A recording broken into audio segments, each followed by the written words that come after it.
Колеса арбы на сельской дороге, тревожный скрип, вязкая грязь, и обод за собой оставляет в сырой земле колею. Но хлынет дождь и размоет следы, словно и вовсе не ехала арба. Так и люди проживают свою жизнь, и след их стирается следующими поколениями. Но есть среди нас те, кто словно судьбою больше любим. Они живут по другим законам и самой своей жизнью оставляют след в бесконечном полотне времени. И пусть о них не говорят и не пишут десятки лет, словно и не было их вовсе, однако такие люди всегда незримо присутствуют среди нас, пока однажды чье-то любопытство не воскресит портрет забытого героя.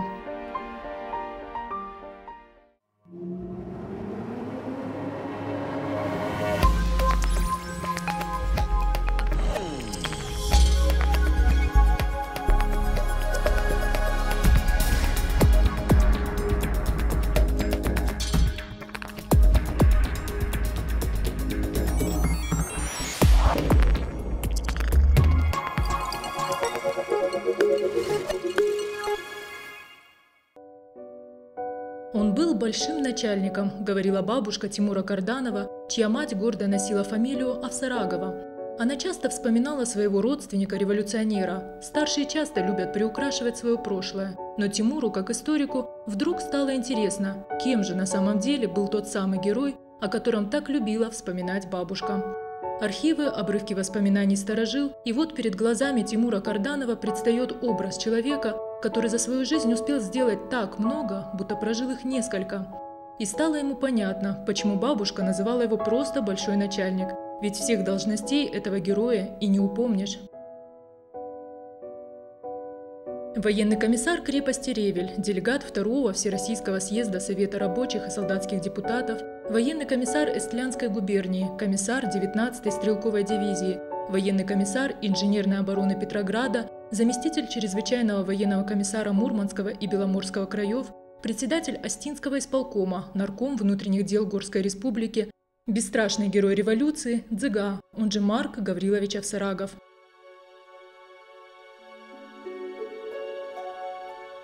На одной из тихих улочек города Дигара стоит старинный дом, которому без малого 130 лет.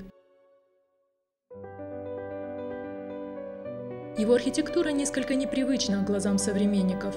Просторное полуподвальное помещение под жилыми комнатами, остекленный балкон на сваях, крутые лестницы без перил. Сегодня такие дома уже не строят, однако 100 лет назад его стены были надежным жильем для большой и дружной семьи Авсараговых. 24 октября 1888 года в большой трудолюбивой крестьянской семье Дзабо Авсарагова и Купы Таболовой родился сын. Ему дали имя Дзыга.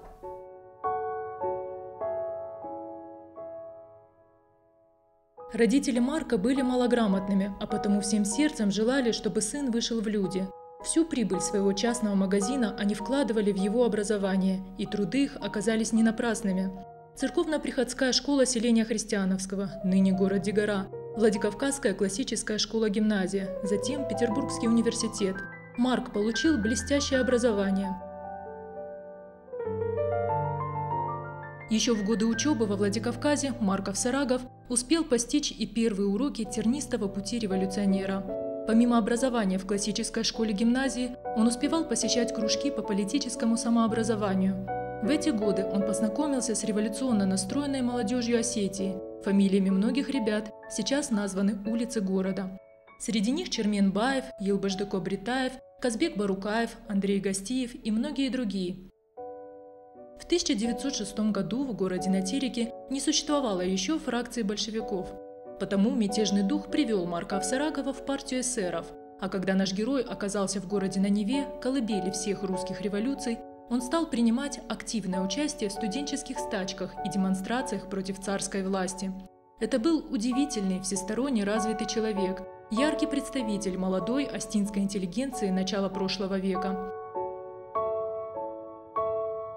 Сохранились данные о том, как летом 1910 года Марк Авсарагов приехал в Осетию и сразу же отправился в прекрасные села Горной Дегории для сбора устного народного творчества. Там он встретил близкого друга-земляка Губадит Загурова, который спустя много лет, в 1964 году, написал воспоминания об этой встрече. Я был студентом-филологом Харьковского университета и по этой причине был оторван от Марка Авсарагова. Но путем переписки мы поддерживали взаимную связь. Помимо всего прочего, нас сближал общий интерес к памятникам устного народного творчества родного народа. По взаимной договоренности, состоявшейся между нами, Марк Авсарагов собирал и записывал дегорские народные пословицы и поговорки. А я преимущественное внимание должен был уделить нартовскому эпосу, которому мы тогда придавали огромное значение. Летом 1910 года я сам себе устроил научную командировку в Горную Дегорию. На фаснальской фабрике я тогда встретился с Марком Авсараговым, Дзандаром Елбаевым, Алексеем Тотоевым и другими земляками. Мы вместе поднимались на Караугумский ледник по западному склону до того места, где ледник поднимается крутой стеной, и по восточному склону спустились вниз. По дороге нам встретилось горное озеро с кристально чистой и прозрачно-синей водой, при этом весьма холодной. В этом озере, по предложению Марка, мы должны были искупаться. Первым в озеро бросился он же сам, но через секунду выскочил обратно из-за нестерпимо холодной температуры воды озера.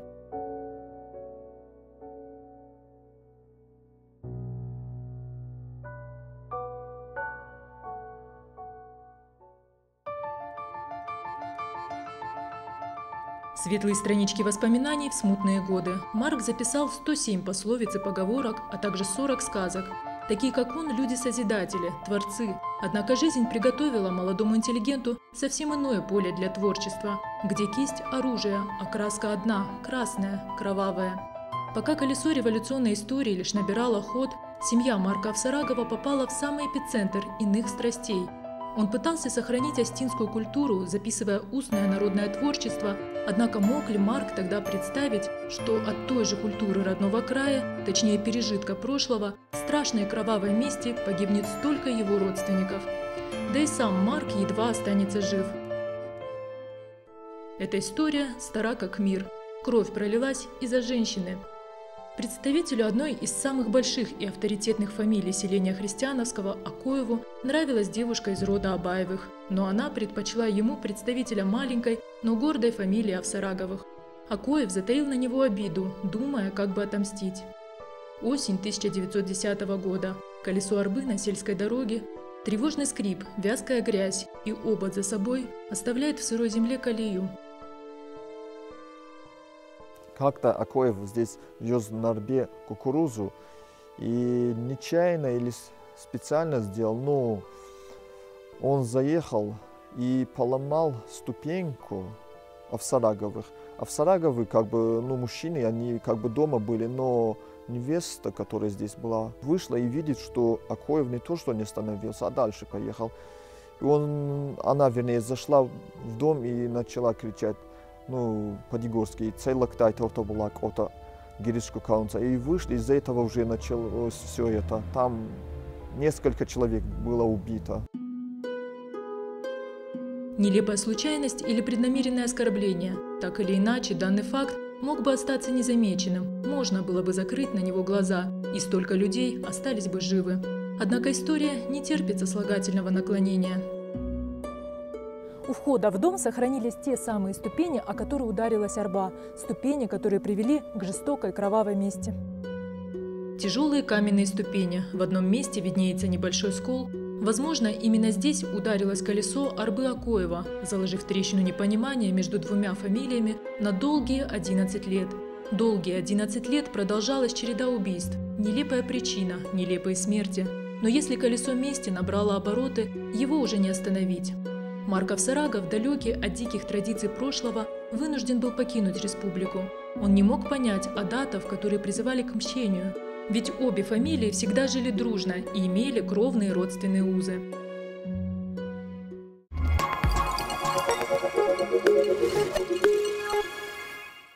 Наш герой вернулся в Петербург, однако покой ему мог только сниться.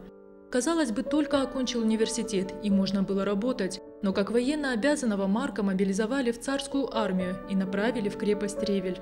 Марк Авсарагов заслужил авторитет в глазах сослуживцев. Он стал членом Эстлянского губернского комиссариата, который находился под сильным большевистским влиянием. Активист Марк Авсарагов всем сердцем проникается идеями большевиков и расстается со своим эсеровским прошлым. И начались его скитания. По линии партии большевиков Марка Авсарагова направляли на самые ответственные посты. Он был комиссаром отдельных формирований, членом военного совета Оловецкой группы войск, заместителем чрезвычайного военного комиссара Мурманского и Беломорского краев. Везде на передовой. Марк Гаврилович стоял у самых истоков создания Красной армии. В 1918 году под Ревелем он получил первое боевое крещение. В один из февральских дней Марк в серой шинели с маузером во главе небольшого отряда бойцов сопровождал обоз с ранеными, который растянулся на сотни метров. Вдруг на горизонте, откуда ни возьмись, появились германские солдаты, которые стали наседать на вереницу повозок. Среди красноармейцев началась паника, и нужно было срочно, во что бы то ни стало, поднять боевой дух, все решали считанные минуты. Марк резко вскочил на коня, круто повернул его и поскакал к последней повозке. Там солдаты в страхе уже стали разбегаться, но когда увидели своего командира, сразу же собрались вокруг него. Авсарагов организовал полсотни бойцов, способных держать оружие. Рассыпав наспех собранный отряд за бугром вдоль железнодорожного полотна, сам встал за пулемет Максим. Когда немцы подошли совсем близко, застрочил пулемет, за которым стоял Марк. За этим последовал прицельный ружейный огонь по наступавшему врагу. Немцы, не ожидавшие сопротивления, сперва залегли, но опомнившись, поднялись и пошли в атаку. Закипел жаркий неравный бой. Разница сил была 1 к 20 не в пользу наших бойцов. Когда Марк расстрелял все пулеметные ленты и немцы подступили совсем близко, он бросил в них пару лимонок, а затем достал свой маузер и в упор разрядил его по наступавшим. Вот-вот немцы навалятся на него, чтобы живым взять. Но вдруг откуда-то появился бронепоезд с красным знаменем, из которого начался шквальный огонь по врагу из всех видов оружия. Немцы вынуждены были бежать в панике, оставив на поле боя не только убитых, но и раненых. Когда под Нарвой и Псковом удалось остановить наступление немецких войск на революционный Петроград, молодое советское правительство высоко оценило вклад Марка Гавриловича Авсарагова в эту первую победу Красной армии. Авсарагова назначают заместителем чрезвычайного военного комиссара Мурманского и Беломорского краев. И сколько еще событий, должностей, революция и война закалили Марка. Он был военным комиссаром инженерной обороны Петрограда, военным комиссаром 19-й стрелковой дивизии, с которой участвовал в боях с белофинами, угрожавшими Петрограду с севера. Марк Авсарагов запомнился своим бойцам как храбрый командир, который всегда шел в атаку впереди них. Он лично был знаком с легендарным Яковом Петерсом, чрезвычайным комиссаром Петрограда. Пока он закалялся в боях, из родного дома приходили горькие вести. Год сменялся годом, унося жизни мужчин враждующих фамилий. От рук кровников погибли и самые близкие нашего героя – родной брат Марка Георгий, убитый ночью из засады, и двоюродный брат Сергей. Последним был убит Сергей Авсарагов в Тифлисе в 2020 году. Как бы он не хотел примиряться, так, он сказал, пока всех Акоевых не убью, я не остановлюсь. В итоге его Акоев из засады убил. И тогда все на этом окончилось, так как уже некому было за него отомстить, то несколько человек остались и малолетние, и все. После освобождения Северного Кавказа от войск Деникина Марк Гаврилович Авсарагов был срочно направлен в Осетию для укрепления советской власти. 9 июня 1920 года он был назначен военным комиссаром города Владикавказ. В том же году Авсарагова избрали председателем представительства Горской республики при Народном комиссариате национальности в Москве. Эта должность была очень ответственной, ведь наш герой теперь представлял интересы не только своей малой родины, но всех народов Кавказа. Вернувшись домой, первым делом, по инициативе и при непосредственном участии Марка Гавриловича, в 1921 году в селении Христиановском была создана комиссия по примирению кровников. Эта комиссия 3 мая 1921 года вынесла решение о примирении целого ряда враждовавших фамилий – Акоевых и Авсараговых, Корнаевых и Тавасиевых, Уруймаговых и Такоевых, Тогоевых и Тотоевых, Кибизовых и Елбаевых, Кудоевых и Белооновых. Примирение Акоевых и Авсараговых состоялось 15 мая того же года обычаем Тоги-Фанга. Марк Гаврилович Авсарагов избирался делегатом 8, 9, 10 Всероссийских съездов Советов. Его также избирали и на исторический первый Всесоюзный съезд Советов, на котором 30 декабря 1922 года провозгласили образование СССР. Впоследствии Авсарагов занимал ответственные посты во многих краевых организациях. В должности заведующего отделом хозяйства им было приложено немало энергии и сил для сооружения Гизельдон-ГЭС, Мизурской обогатительной фабрики, Бесланского маисового комбината, Дегорского обводного канала, расширения завода «Электроцинк». Марк Авсарагов был одним из инициаторов открытия на базе Остинского историко-филологического общества Североостинского научно-исследовательского института СОНИИ 1 апреля 1925 года. В том же году он повез группу талантливых молодых людей из Осетии на учебу в Петроград. Спустя годы один из них, гордость Осетии, Василий Иванович Абаев, с благодарностью вспоминал поддержку, оказанную Марком Авсараговым. Человек 5 нас было, которые первые после гражданской войны впервые отправились на учебу в Россию. Там был скульптор Тавасиев в этой группе, Барукаев Рамазан, впоследствии геолог, крупный геолог, работал в Средней Азии. Регулярного железнодорожного сообщения не было в это время. Даже в 21 году. До 21-го вообще нечего было и думать, потому что бушевала гражданская война. Нам повезло, что в это время была Горская республика. И Горская республика направляла своего первого полномочного представителя в Москву. Этим представителем был партийный деятель Марк Авсарагов. Вот мы отправились, наша группа, вот небольшая, молодых людей, к Марку Авсарагову и просили его взять нас с собою.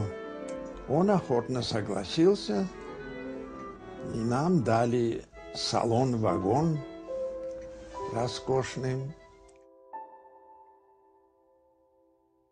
Он был рожден творцом, созидателем, и пусть судьба привела его в политику, он не расставался со своими друзьями из творческой интеллигенции. Историку Тимуру Карданову удалось установить малоизвестный факт. Именно благодаря усилиям Авсарагова остинская литература может гордиться известной драмой Йылбыждыко-Бретаева «Амран». Когда драматург был тяжело болен, прикован к постели и не мог писать, Марк специально направил к своему другу человека, который записывал с его слов это произведение. Не жизнь, а сплошная борьба. Казалось бы, вот, наконец, настанет покой, но в 30-е годы начались репрессии.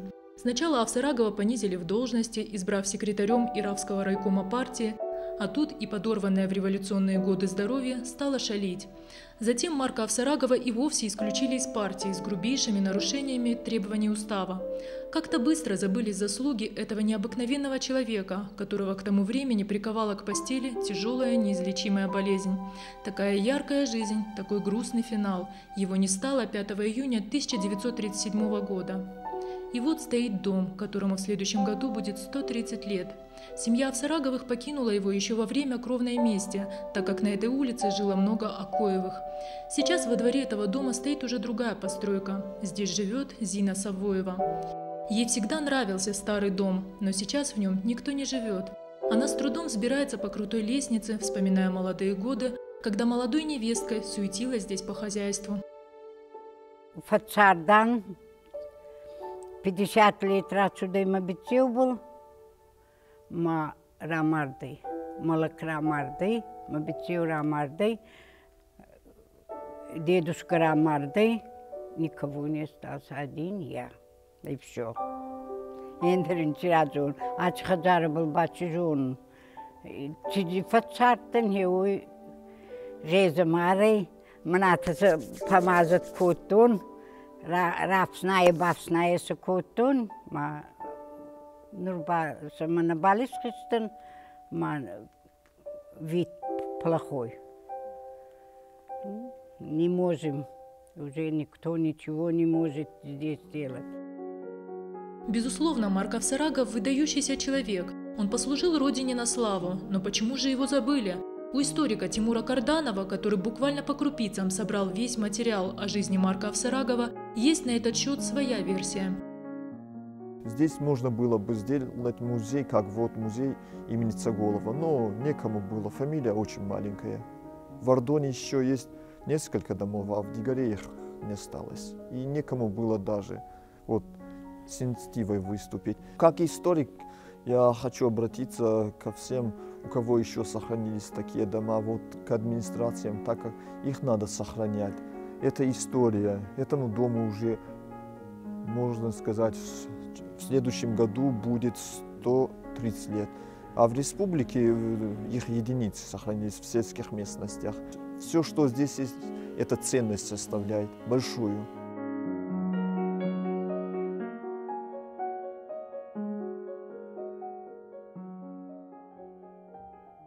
Тимур Карданов отыскал фотографию, на которой дружная семья Авсараговых на фоне своего дома. И все еще живы, и не знают, какие испытания их ждут впереди. Сейчас в этом доме между досками гуляет ветер, тоскливо скрипят половицы. В этих стенах сосредоточены 130 лет из истории Дигары. И пусть этот дом не имеет архитектурных изысков, он простоял больше века, а имя одного из первых его жильцов и вовсе осталось в истории. И по сей день стены его крепкие, а внутри него, как и снаружи, продолжает свою бесконечную летопись жизнь. Зина Савоева стоит у старого крыльца. Поколения сменяли поколения. На фасаде дома, словно боевые отметины, высечены даты, годы, которые канули в лету. И даже фамилия, которая сыграла роковую роль в судьбе семьи Марка Авсарагова. Однако спустя десятилетия, благодаря увлеченному человеку Тимуру Карданову, мы можем снова гордиться нашим земляком. Россыпь дат на фасаде дома как доказательство богатого прошлого и как молчаливый укор. Здесь должна висеть мемориальная доска в память о забытом революционере, о забытом патриоте.